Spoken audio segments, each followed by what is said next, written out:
পাখি লালন পালন করতে করতে আমার অনেক বাচ্চা হয়, তারপরে এগুলো সেল করি বাজারে। আস্তে আস্তে এটা নিয়ে আমি একটা মানে সামনে আগানোর চিন্তা ভাবনা করি, তারপরে দোকান নিয়ে বসলাম। তো দোকান আলহামদুলিল্লাহ ভালো। এখানে আমার দোকানে মানে বর্তমান আপনার ডিসপ্লেতে আছে লাভবার্ড, ককাটেল, প্রিন্স, জাভা, কুনুর, তারপরে ইয়েলো রিংনেট, ব্লু রিংনেট। বাসায় কেউ বাসার রুমে পালে, কেউ ব্যালকনিতে পালে। তা পাইলে আপনার হলো এক জোড়া পাখি যদি শখে কিনে নেয়, তার ঘর থেকে মনে করেন ডিম পারে 5-6টা করে বাচ্চা হয়। এমনি হতে অনেকজনই পাখি পালে, তাদের কাছ থেকে আমরা কালেক্ট করি। আবার এগুলো আপনার হলো বাইরের থেকে আসে, যেমন ইম্পোর্ট হয় বাইরের থেকে, অনেক রাষ্ট্র থেকে পাখি আসে, সরকারকে ট্যাক্স দিয়ে আনা হয়। তারপরে আমরা যারা আনে তাদের কাছ থেকে আমরা আবার কালেক্ট করি, দোকানে রাখি। তারপর আমরা আবার পাবলিকে পছন্দ হয় কিনে নেয়, আবার ওরা পালে বাচ্চা হয়, আবার আমরা কিনে আবার সেল করি। এরকম এটা ইম্পোর্ট করে তাদের কাছ, তারা তো মনে করেন কারা কারা পাখি বিক্রি করে, তারা এগুলো খোঁজ খবর নেয়। তারপর ওনারা যখন ইম্পোর্ট করে আমাদেরকে জিজ্ঞাসা করে ভাই কী পাখি আনলে চলবে, তা আমরা বলি এই পাখি আনলে চলবে। তারপর ওনারা এগুলো আনে, আমরা আইনা আমরা তখন মার্কেটে ছড়ায় দিই। জোড়া পাখির দাম অনেক, দামি পাখি আছে, সবাই তো আর দামি পাখি পালতে পারবে না।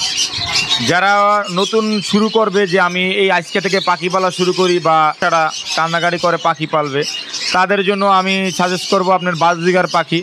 বাজরিগার পাখি যদি আপনি পালেন, এটা নিয়ে আপনি ডিম বাচ্চা হবে। ডিম বাচ্চা হলে তখন আপনি এটা ওই বাচ্চাগুলো সেল করলে ওদের স্টুডেন্টের যে মানে আপনার হলো পড়াশোনা করে যে খরচটা, ওটা মোটামুটি আপনার কাভার হয় পাখি পাললে। আর আস্তে আস্তে তারপরে বড় পাখি পাললে, এক জোড়া পাখি পাললো, এক জোড়া পাখির দাম বাজরিগার দাম 500-600 টাকা। এটা নিয়ে যখন ও ধরেন 1 কেজি খাবার দাম আপনার 120 টাকা, 150 টাকা। 1 কেজি খাবার নর্মালি 15-20 দিন 25 দিন চলে যায়।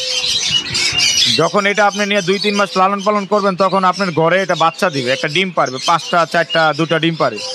যখন ডিমগুলো পারবে, ডিমগুলো ফুটতে ফুটতে আবার আপনার হলো 28 দিন বা 25 দিন সময় নেয় ডিমগুলো ফুটে। তখন একটা যখন 1-1.5 মাসের ভিতরে বাচ্চার আবার একটা পরিবৃত্ত হয়ে যায়, মানে নিজে নিজে খায় হাড়ির থেকে বাপ মাকে ছাড়া, তখন এটা আবার সেল করে। তো সেল করলে আপনার এই টাকাটা পাইতেছে না, তখন ওই টাকাটা ওর নিজের কাজে লাগাইতে পারতেছে।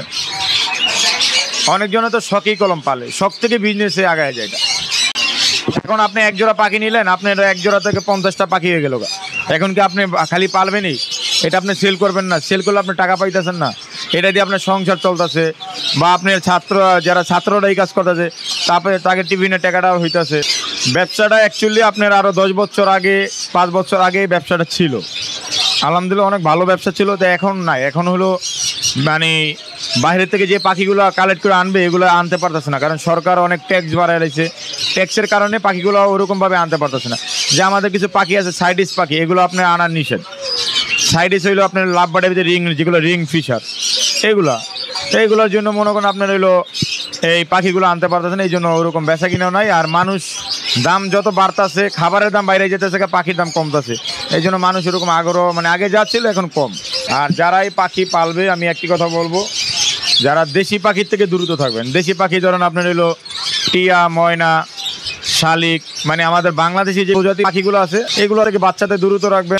আর যখন আপনারা বাচ্চারা টিয়া পাখি চাবে, তখন একজোড়া বাজিকার কিনে দিবেন, বা বিদেশি টিয়া আছে এগুলো কিনে দিবেন। দেশি পাখি বিক্রি করে পালা পুরোই নিষিদ্ধ এটা।